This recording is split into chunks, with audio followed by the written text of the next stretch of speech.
Você já parou para pensar quanto a igreja é rica? Já pensou nisso? Quanto a igreja é rica? A riqueza da igreja, ela é enorme. Sem sombra de dúvidas, a igreja é uma das instituições consideradas como sendo mais rica no mundo.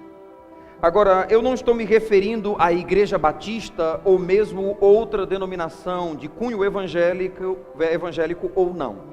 Quando digo que a igreja é rica, observe que nós somos igreja em termos locais.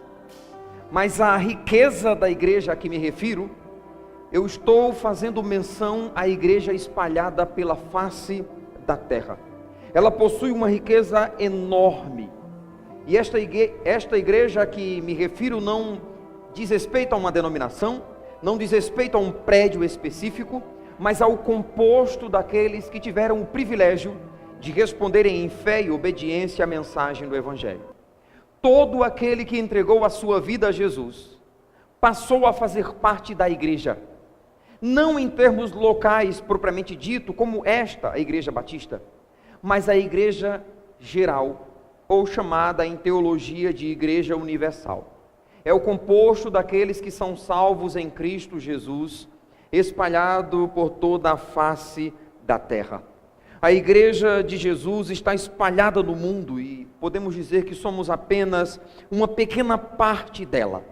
Mas na eternidade nós haveremos de conhecer a multidão daqueles que de fato pertencem à igreja do Senhor. E naquela ocasião não haverá destaque para nenhuma placa denominacional, igreja A, igreja B ou igreja C. Não haverá divisão por aspectos doutrinários. Será um composto de um único povo. Seremos naquela ocasião, aquilo que Paulo denomina em Efésios capítulo 5 e verso 27, seremos igreja gloriosa, igreja sem mácula, igreja pura, igreja sem ruga, a igreja que o Senhor Jesus separou para apresentá-la a si mesmo, como diz o versículo de Efésios capítulo 5, verso 27. O Senhor Jesus preparou para si mesmo uma igreja que irá apresentá-la, por ocasião das bodas do Cordeiro, quando nos encontrarmos com Cristo para a eternidade. Veremos a essência da riqueza que possuímos e que por vezes não o consideramos segundo a medida que ela possui. Somos um povo rico. E eu gostaria de destacar essa noite, então, a riqueza que a igreja possui. E quando eu digo igreja, novamente, não deixe de considerar o aspecto particular. A igreja é rica, mas toma isso por aspecto particular. Eu sou rico. Se você pertence à igreja, você é rico. E a riqueza da igreja é minha riqueza, a riqueza da igreja é sua riqueza, e esta riqueza não diz respeito a bens materiais, não diz respeito ao aspecto físico, aos bens que a igreja possua. Essa riqueza é de caráter espiritual. Eu convido-os a tomarem suas Bíblias para o livro de Efésios e lerem comigo a passagem do versículo 1 até o versículo 14.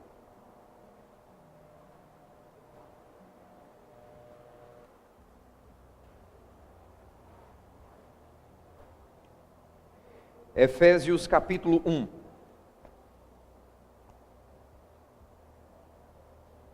Leia comigo a partir do versículo 3 até o verso 14. Um parágrafo sobremodo profundo.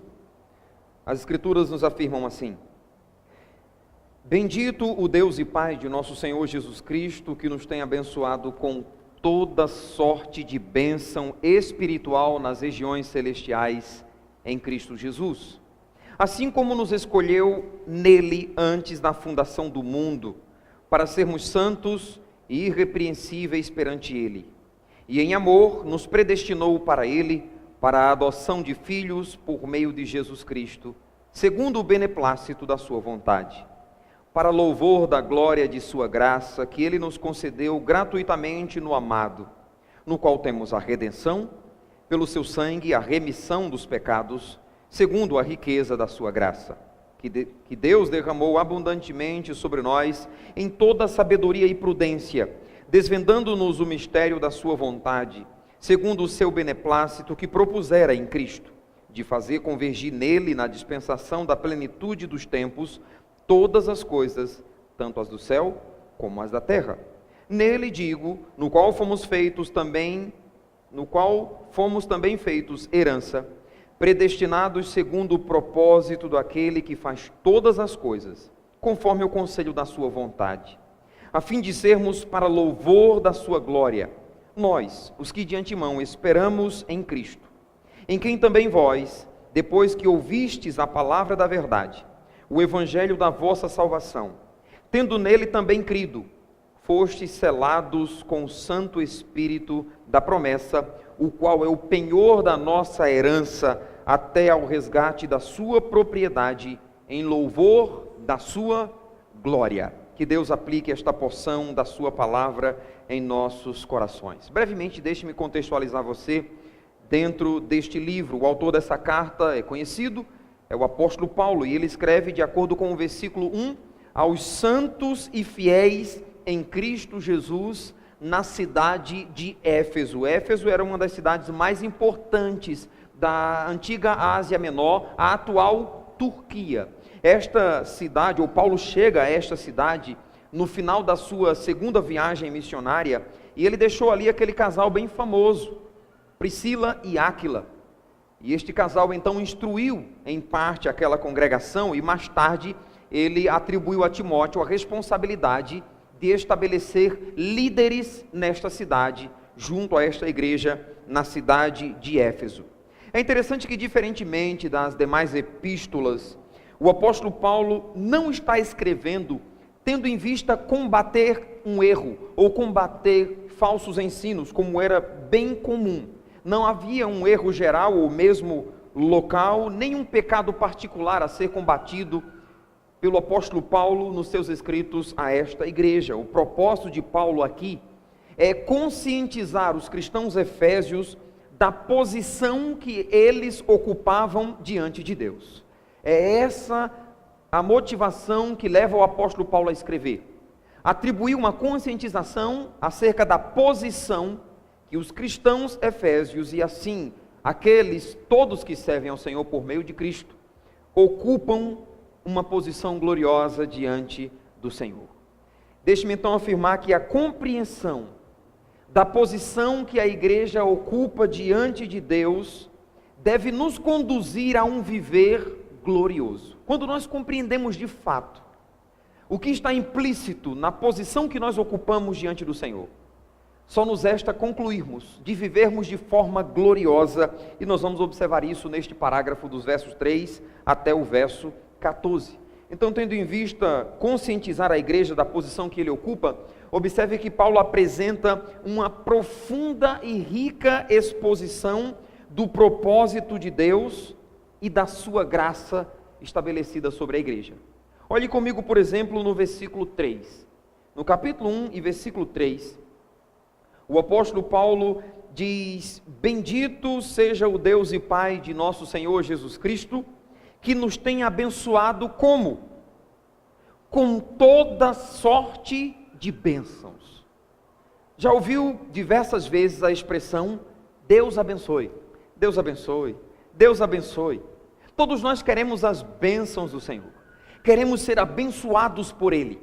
O problema é o prisma que observamos as bênçãos do Senhor. Nós costumamos mensurar as bênçãos do Senhor com base no que é palpável. O que são bênçãos do Senhor? Curas. O que são bênçãos do Senhor? Uma casa, um casamento, filhos, um emprego, um concurso, a aprovação em um vestibular ou algo desse tipo.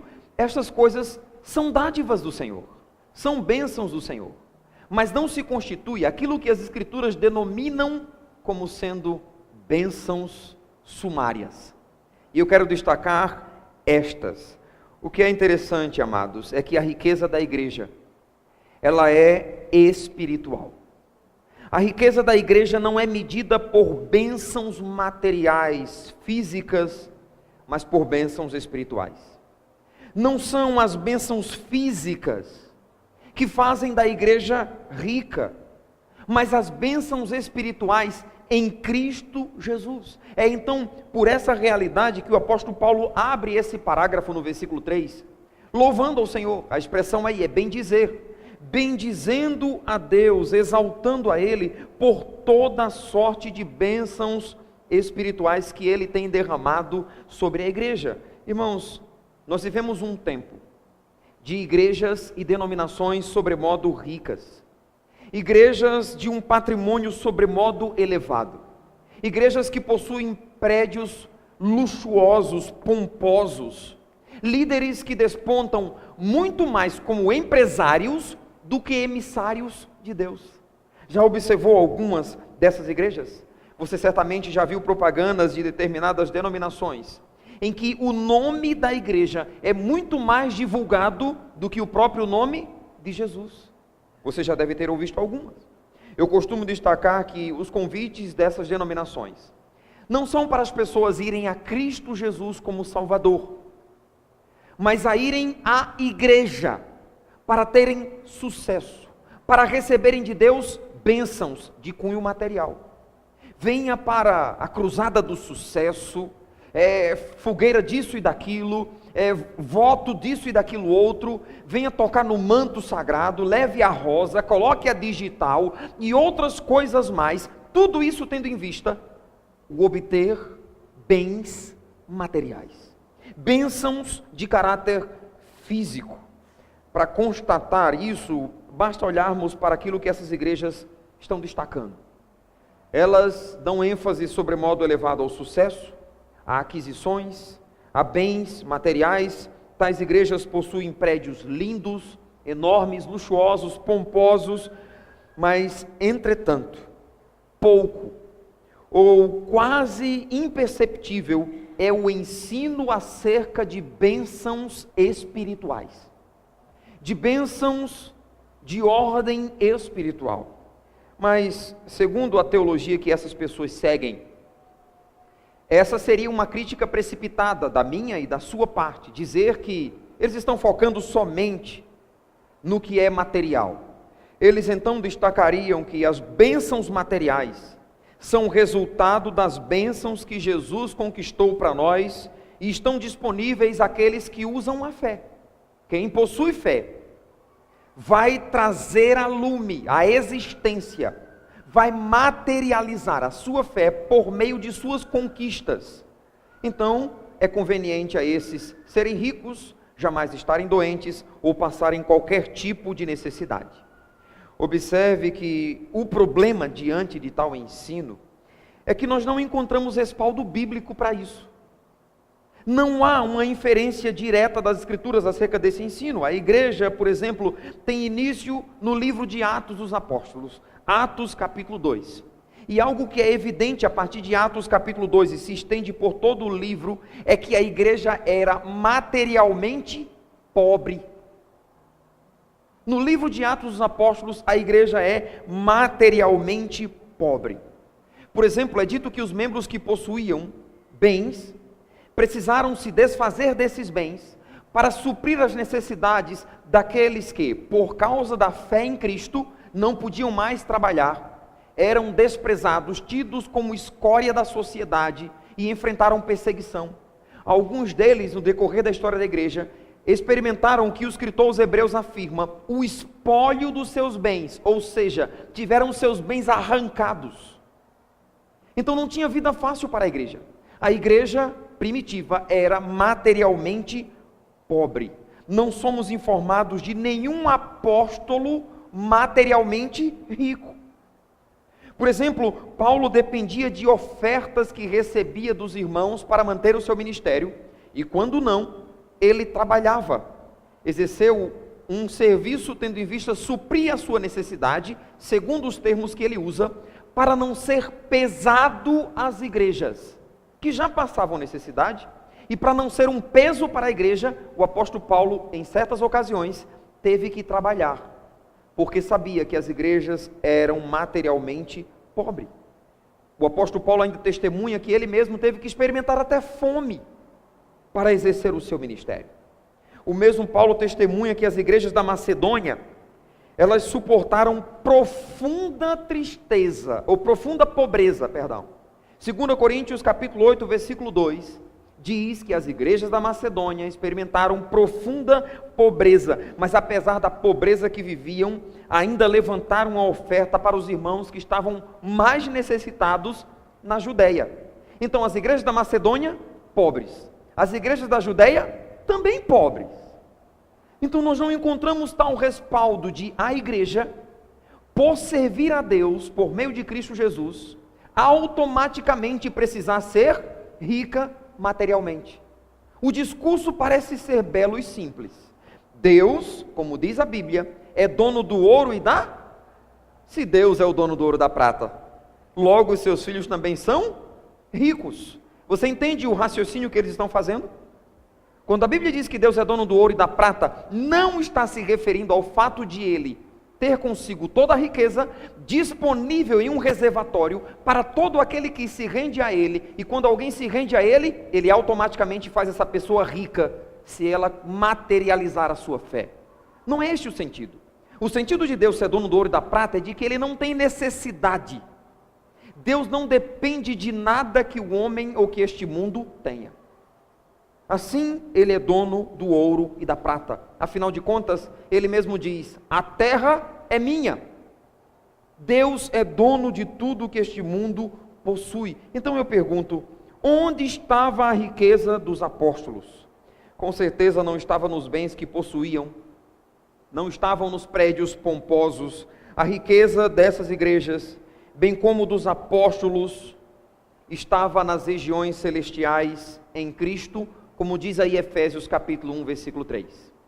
Bendito seja o Deus e Pai, que nos tem abençoado com toda sorte de bênçãos espirituais. Onde?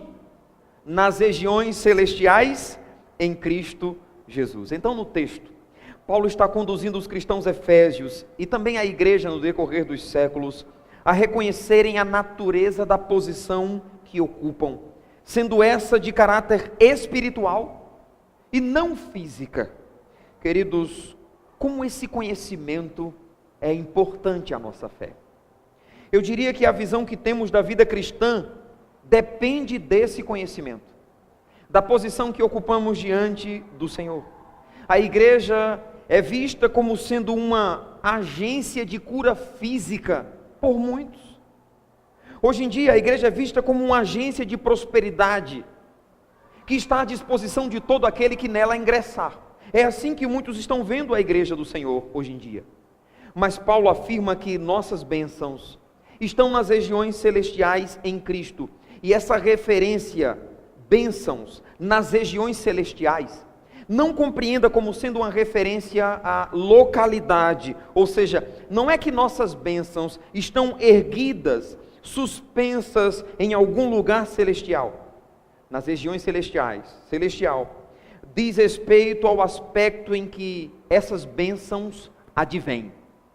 Bênçãos nas regiões celestiais significa bênçãos que são oriundas do alto, são dádivas do céu, possuem caráter espiritual e não física, são bênçãos em Cristo.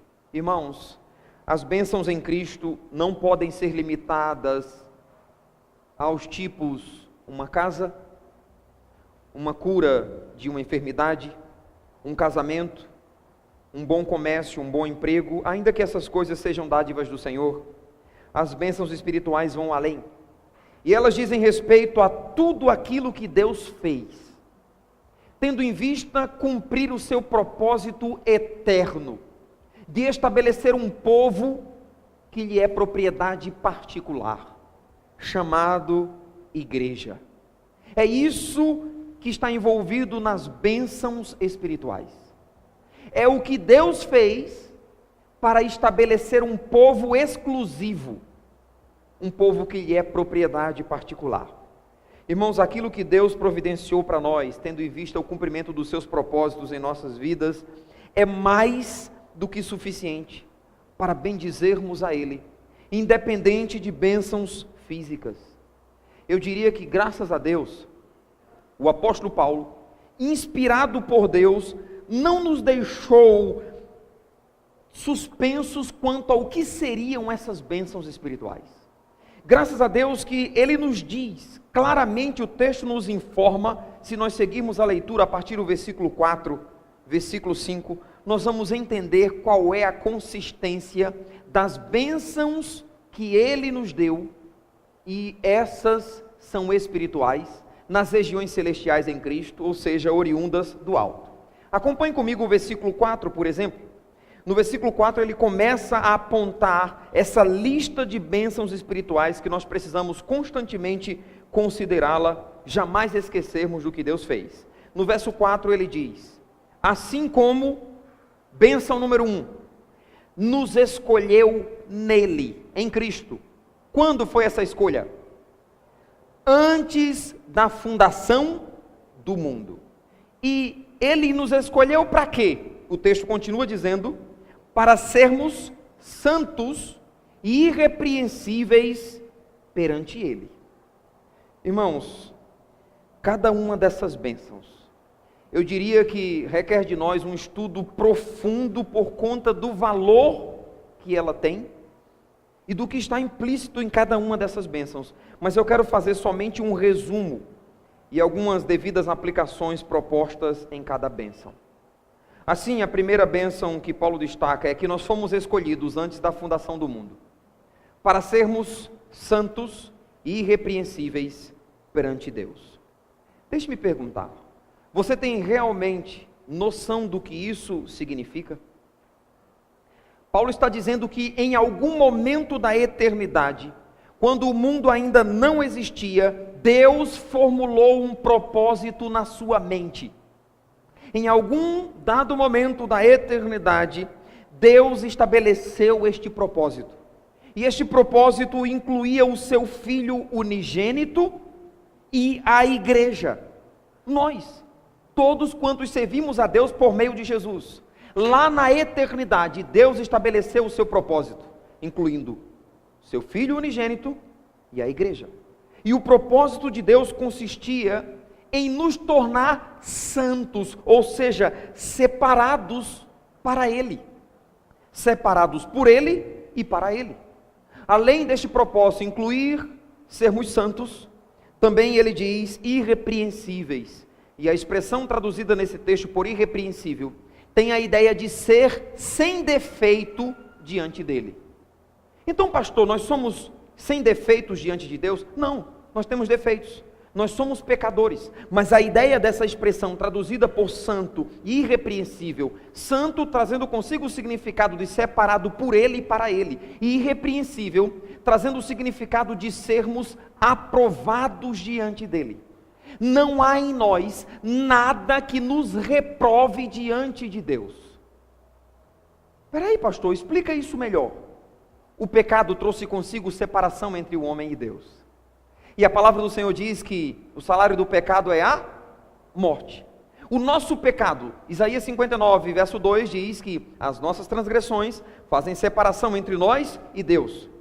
Quando Deus envia o seu Filho unigênito, e a Bíblia diz que o Cordeiro foi morto antes da fundação do mundo. O que é isso? Desde a eternidade Deus estabeleceu assim. Quando o Cordeiro é morto em nosso lugar, e nos rendemos ao Senhor por meio do sacrifício de Jesus, nós passamos a ser justificados. E Paulo diz isso em Romanos capítulo 5, verso 1. Justificados, pois, mediante a fé, temos paz com Deus. Não há nada, por causa do sacrifício de Jesus, que me reprove diante de Deus. Não estou dizendo que não sou pecador, porque eu sou. Mas quando Deus olha para mim, Ele sabe do sacrifício de Cristo que foi a mim atribuído, logo eu fui declarado justo. Não que inerentemente ou de forma inata eu o seja, porque sou pecador, mas por causa do sacrifício de Jesus, eu fui declarado justo, ou seja, eu sou irrepreensível. Satanás pode me acusar diante de Deus, as pessoas podem me acusar diante de Deus, mas pelo sacrifício de Jesus sobre a minha vida, eu sou totalmente aprovado diante do Senhor, porque a minha aprovação não depende da minha vida, não depende dos meus feitos, dependeu do propósito eterno de Deus em Cristo Jesus me escolher antes da fundação do mundo.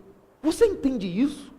A posição que você ocupa, nada lhe reprova diante de Deus. Um cristianismo medíocre é pregado por algumas denominações que eu diria, a doutrina lhes faz ignorantes, de pressuporem que eles são aprovados ou não por Deus, a partir das suas próprias obras. Tais igrejas então ensinam, se você está firme e fiel, você é salvo. Se você pecar, perde a salvação. Aí fica um perde-ganha. Pequei, perdi a salvação. Me arrependi, ganhei a salvação. Pequei, perdi a salvação. Aí lá vai o Espírito Santo sai, o Espírito Santo entra. O Espírito Santo sai, o Espírito Santo entra. Que negócio é esse? Em Cristo, posicionalmente, somos santos e irrepreensíveis. Isto não é sinônimo de não sermos pecadores. O somos. Mas é sinônimo de sermos aprovados. Temos tudo o que é necessário para sermos aprovados diante de Deus. O propósito de Deus consistia em nos tornar santos e irrepreensíveis. E Ele fez isso, quando? Quando estabeleceu a igreja. A igreja é o composto dos santos, não a igreja batista propriamente dita, mas o conjunto daqueles que pela fé em Cristo Jesus são salvos nele. Não é que deixamos de ser pecadores, mas somos justificados em Cristo. Em resumo, o propósito de Deus consistia em separar para si um povo que corresponderia com o padrão que Ele requer para ser aceitável à sua presença, sendo que esse padrão é providência dEle. Deus providenciou que tivéssemos a reconciliação consigo mesmo, e Ele fez isso por meio de Jesus. Então deixe-me dizer a você que está nos visitando essa noite, será que Deus tem lhe dado a graça de entender, através do Espírito Santo, isso que eu estou explicando? Só consegue entender isso aqueles que o Espírito Santo permitir. Se não o for, o pecador não chegará a tal raciocínio, porque não é uma questão de lógica, é uma questão espiritual. As coisas espirituais se discernem espiritualmente, então eu não espero que pessoas naturais cheguem à compreensão pela sua capacidade de raciocinar, mas eu confio em Deus, que pelo Espírito Santo pode convencer o pecador, pode abrir o entendimento do pecador para tal propósito que Ele mesmo estabeleceu. Então eu pergunto, será que você é um dos que Deus escolheu, antes na fundação do mundo, para ser santo e irrepreensível perante Ele? Será que você é um daqueles que Deus escolheu para estar diante dEle sem que nada reprove você? Se você é um desses, você certamente vai dizer, eu entrego minha vida ao Senhor, porque agora estou entendendo o que Deus fez. Esta mensagem é para mim. Se você é um desses, você vai responder em fé e obediência à escolha que Deus fez, e você o fará, se rendendo a Ele, considerando o sacrifício de Jesus no seu lugar, para que você ocupasse essa posição. Podemos dizer que, se você fizer isso, é a confirmação de que você estava nos planos de Deus, desde a fundação do mundo, para ser santo e irrepreensível. Eu fico olhando a glória de Deus, e eu fico rindo, dizendo, Senhor, somente a sua soberania. Porque em outro tempo, quando eu não conhecia o Senhor e a sua palavra, a vida que eu tinha, e você, muitos que estão aqui também tinham, a devassidão que vivia, de como estávamos distantes dos preceitos do Senhor, eu zombando dos cristãos, não queria ler Bíblia porque não entendia, achava que isso não fazia sentido. Ser cristão é ser monótono, é uma vida que não faz sentido, é perder a vida. Eu imaginava tudo isso, e Deus, no seu senso de humor, pela sua soberania e conhecimento eterno, dos céus olhava e dizia, você não tem ideia do que eu tenho preparado para você. E não por ironia do destino, mas por propósito eterno, Deus me chamou para ser um pastor. Eu que dizia, eu nunca vou ser um crente, porque eu não sei falar como os crentes falam. Os crentes sabem da Bíblia, rapaz, não dá para mim não, esse negócio não é para mim. Olha onde Deus me colocou. Porque no propósito eterno de Deus, Ele me escolheu para ser santo e irrepreensível. Quanto a você que já é um servo de Deus, o raciocínio é: se hoje você serve ao Senhor, se hoje você é separado das corrupções propostas pelo mundo, é porque em algum lugar da eternidade o Senhor escolheu você. Isso não lhe traz um senso de exultação, de gratidão ao Senhor? Deus escolheu você para ser depositário da graça dEle. Deus escolheu fazer de você santo, irrepreensível. Assim, que privilégio glorioso! Deus nos escolheu para sermos os seus servos. Ele nos separou para desfrutarmos desse privilégio glorioso. O apóstolo Paulo escreve em Gálatas capítulo 1, verso 11, dando testemunho, para provar de que não dependeu dele. Ele disse: faço-vos, porém, saber, irmãos, que o evangelho por mim anunciado, eu não recebi nem aprendi de homem algum, mas mediante revelação de Jesus Cristo. Porque vós bem sabeis qual foi o meu proceder outrora no judaísmo, como sobremaneira perseguia eu a igreja de Deus e a devastava. E na minha nação, quanto ao judaísmo, avantajava-me em muito aos jovens da minha idade, sendo extremamente zeloso das tradições de meus pais. Quando, porém, aprove aquele que me separou antes de eu nascer, revelar o seu filho a mim, sem detença. Eu não desci a Jerusalém para consultar os que já eram apóstolos antes de mim. O que Paulo está dizendo aqui?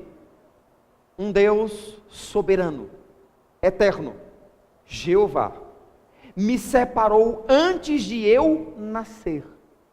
E o que ele fez? Ele confirmou esta separação, esta escolha, este chamamento, revelando Jesus Cristo na vida de Paulo. Você só pode provar que Deus escolheu você na eternidade para ser santo e irrepreensível quando você entender o sacrifício de Jesus.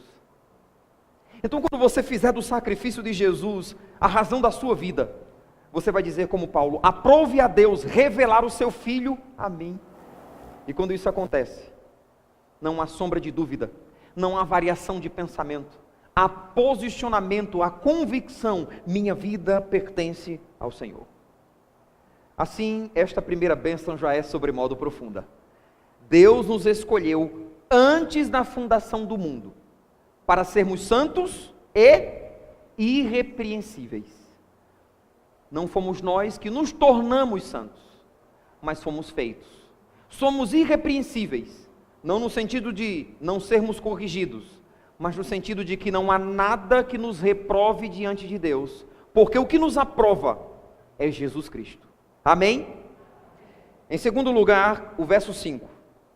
O apóstolo Paulo diz: nos predestinou para Ele, para a adoção de filhos por meio de Jesus Cristo, segundo o beneplácito da sua vontade. Irmãos, o versículo 5 aqui nos informa o meio que Deus usou para separar, bem como conduzir o pecador ao padrão que Ele requer, para que este seja aceitável em sua presença, irrepreensível. E o meio foi a adoção de filhos por meio de Jesus. Assim, nesta segunda bênção, podemos dizer que fomos predestinados para sermos filhos de Deus. Diferente do dito popular, que afirma: todo mundo é filho de Deus. Não é isso que as Escrituras afirmam. Todo mundo, todos nós, sem exceção, somos criaturas de Deus, mas não filhos. Filhos diz respeito a uma classe particular, uma classe especial, uma classe que Deus escolheu antes da fundação do mundo e adotou esses por filhos. Em João capítulo 1, versículo 11 diz, versículo 12, perdão: mas a todos quantos receberam Jesus, deu-lhes o poder de serem feitos filhos de Deus. O verso 11 diz: veio para os que eram seus e os seus não o receberam, mas a todos quantos o receberam, deu-lhes o poder de serem feitos filhos de Deus. Filhos de Deus é uma classe especial. Então, algumas implicações que nós temos a partir dessa realidade de sermos filhos de Deus. Número 1, os filhos de Deus desfrutam de livre acesso à sua presença.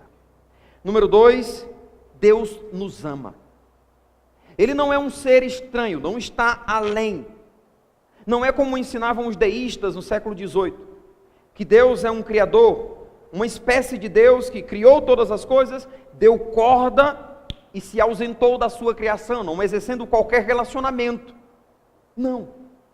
Ele é transcendente pelo fato de ser sobremodo elevado, mas ele é imanente, ele se relaciona com os seus. A Bíblia diz, Isaías 57, verso 15, assim diz o Senhor, aquele que habita num alto e sublime trono, mas também habita com o quebrantado de espírito.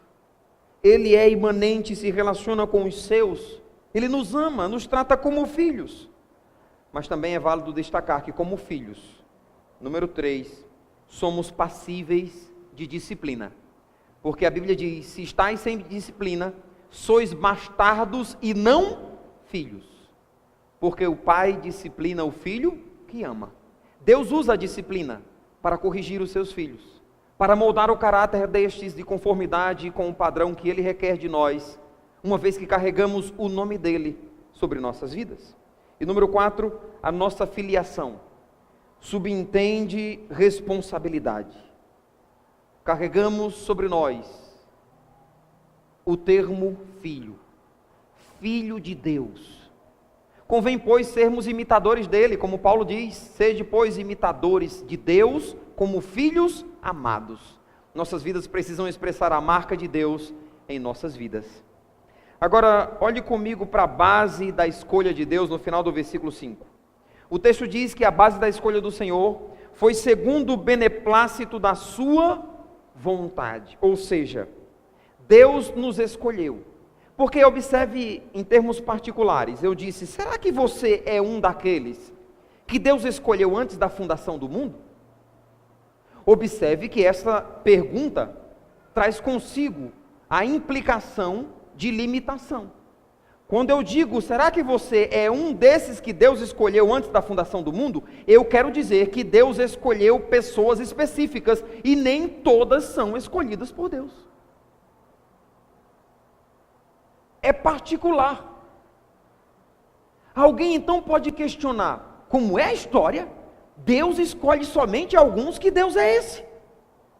Este Deus é bondoso, é gracioso, é misericordioso, porque todos deveriam ser consumidos no inferno por causa dos pecados, mas Ele em graça decidiu separar para Ele alguns.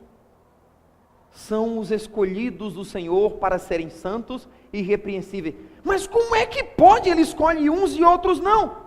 Qual foi a base? Ele usou o quê para escolher esse ou não? Ele ficou jogando cara e coroa? Unidune de salamemingue?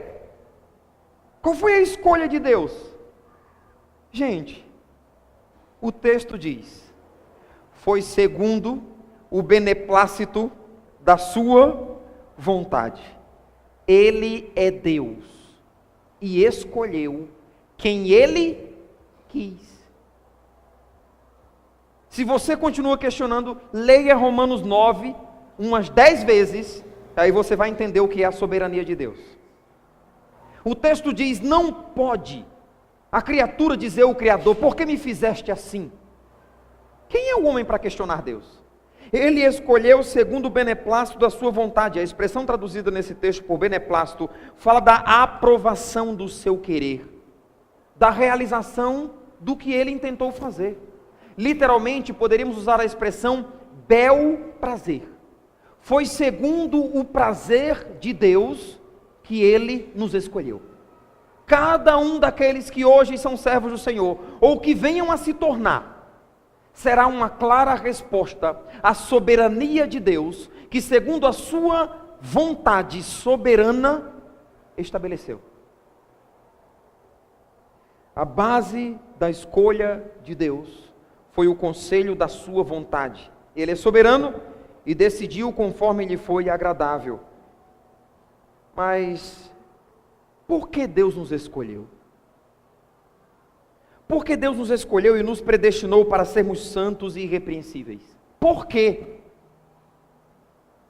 Olhe para o versículo 6 e veja a resposta. Para louvor da glória da sua graça. Porque Deus escolheu alguns para louvor da glória de sua graça, que Ele nos propôs no amado, nos concedeu gratuitamente no amado, que é Cristo Jesus. Esta é a terceira bênção que eu quero destacar. Nós somos escolhidos para que a graça de Deus seja exaltada. Esta é a razão. É este o propósito, para o louvor da glória da graça de Deus, graça essa que nos foi concedida gratuitamente em Cristo, que é o amado. Deus nos escolheu para manifestar a sua graça, de modo que esta seja conhecida, de modo que esta seja manifesta, exaltada, através das nossas vidas. Nós somos depositários da graça de Deus, para que através de nós, a graça dele seja exaltada, seja conhecida.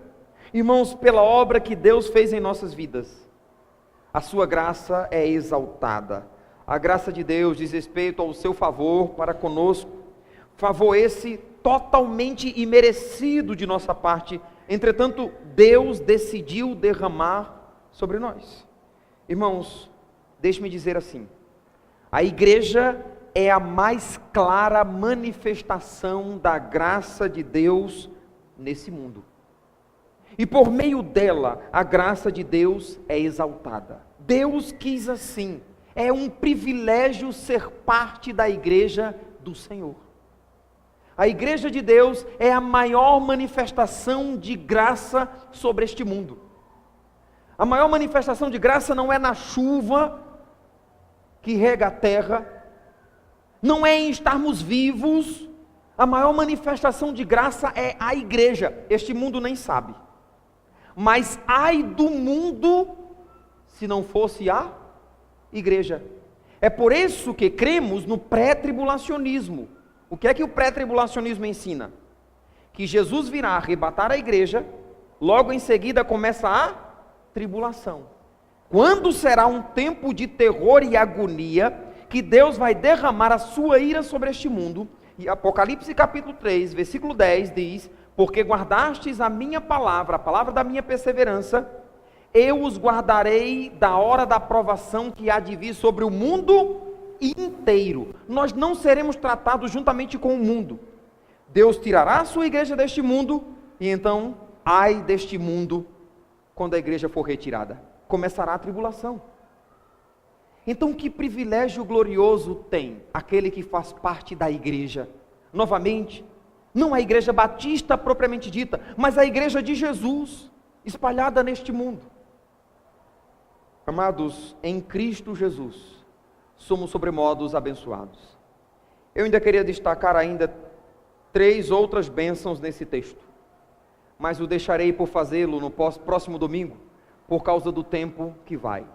Por ora, consideremos a riqueza que a igreja possui. Nessas igrejas que estão apregoando riquezas propriamente ditas, materiais, físicas, não se há relato de justificação, não se há relato do propósito eterno de Deus em enviar o seu Filho Jesus, perdão de pecados, nova vida. Não, as pessoas entendem nova vida como sendo: eu antes bebia, agora eu não bebo mais, eu antes era um quebrado, um funcionário, agora eu sou patrão, eu não tinha isso, mas agora eu tenho casa, agora eu tenho carro, tenho aquilo tudo, mas parece que não tem Jesus, porque não fala nele. Quando Paulo está destacando que as bênçãos que a igreja possui são espirituais, nas regiões celestiais, eu posso ter bem pouco materialmente, mas nem o mais bilionário deste mundo pode chegar aos pés da riqueza que eu possuo, e você que serve a Deus em Cristo Jesus, o nosso Senhor. Já ouviu aquela ilustração? Conta-se de um servo de Deus, temente ao Senhor, era um morador de uma fazenda, um caseiro. E o seu patrão, passando por ele certa manhã, disse: ô patrão, eu diria para o senhor tomar cuidado, porque eu sonhei essa noite que o homem mais rico da região vai morrer. O patrão desconversou por ali, mas no coração: estou ferrado. Ninguém possui mais terra do que eu aqui, ninguém possui mais gado, na região eu sou o mais rico. Foi para casa, mandou chamar 2 médicos, reuniu os filhos, a esposa, e todo mundo está naquela expectativa. E o dia foi passando, e nada de aquele camarada morrer. E quando foi no outro dia pela manhã, ele então disse: esse camarada estava precipitado. Então alguém furtivamente entrou na presença daquele homem e disse: patrão, não tenho uma notícia boa para lhe dar. É que o irmão, aquele crente que tinha dado a ele a notícia do sonho que tinha tido, que o mais rico morreria, aquele irmãozinho morreu. O mais rico da região não era aquele homem que possuía grande extensão de terras, gado e outras coisas mais. O mais rico era aquele que era empregado, mas possuía um tesouro imensurável, denominado vida eterna com Deus. Oh, que privilégio temos! Você pode não ter um carro, pode não ter uma casa, pagar aluguel, mas não se preocupe. Se Deus lhe der a graça, Ele pode lhe dar uma casa. Mas se não der, não se preocupe, porque a casa que habitamos aqui, ela é temporária. A casa que habitamos até neste corpo é temporária. Paulo diz em 2 Coríntios capítulo 5, se a nossa casa deste tabernáculo se desfizer, nós temos um edifício, uma casa feita não por mãos, mas eterna nos céus. Por isso, enquanto neste tabernáculo gememos, aspirando por sermos revestidos da nossa habitação celestial. A gente anda nessa buraqueira que está essa cidade, só a misericórdia do Senhor. Mas um dia andaremos em ruas de ouro, para a glória de Deus. Você pode não ter condições de comprar uma passagem de avião, ter que viajar de ônibus para onde você vai. Um dia você vai voar sem avião para o encontro com Cristo para a eternidade. E naquele dia reconheceremos que de fato éramos e somos o povo mais rico que habita este mundo. A riqueza da igreja é espiritual. Não meça a sua riqueza por meio de bênçãos materiais adquiridas. Não permita que elas ofusquem a sua visão quanto à eternidade e o que Deus tem preservado para nós, na completude ou na plenitude do propósito que Ele estabeleceu antes da fundação do mundo. Amém? Obrigado, Senhor, pela Sua palavra. Te agradecemos pela imensidão da riqueza que possuímos em Cristo Jesus, o nosso Senhor. Somos escolhidos antes da fundação do mundo para sermos santos e irrepreensíveis. Então não dependeu de um raciocínio lógico e natural. Antes, foi por meio do Espírito Santo que nos convenceu do pecado, da justiça, do juízo vindouro, fazendo-nos entender a profunda implicação do sacrifício de Jesus sobre nossas vidas. E foi isto que nos conduziu a rendermos-nos aos teus pés, soberano Senhor. Obrigado por sermos adotados por ti, chamados de filhos teus. O Senhor nos concedeu tal privilégio gratuitamente em Cristo Jesus, o nosso Senhor. Obrigado, Pai Celestial, por tão grande privilégio que possuímos. Ó Senhor, se há alguém entre nós que desde a eternidade o Senhor tem preparado para ser santo e irrepreensível, que teu Espírito trabalhe em seus corações, para que se rendam ao Senhor. Eu gostaria de perguntar se há alguém essa noite, que entendendo essa mensagem, Deus tem falado ao seu coração, e tem confirmado que Ele escolheu você, antes da fundação do mundo, para você servi-lo, para você viver para Ele. Se tem alguém que entendendo essa mensagem, deseja confirmar isso, entregando a sua vida ao Senhor, faça um sinal com uma de suas mãos. Tem alguém, eu pergunto pela última vez, alguém deseja entregar a sua vida, confirmando que é um escolhido, desde antes da fundação do mundo. Faça um sinal com uma de suas mãos. Tem alguém? Senhor, a sua palavra foi lida, explicada, não volta para o Senhor vazia, será cumprida naquilo que o Senhor a designou. E por tal te louvamos e te bendizemos, em nome de Cristo Jesus. Amém.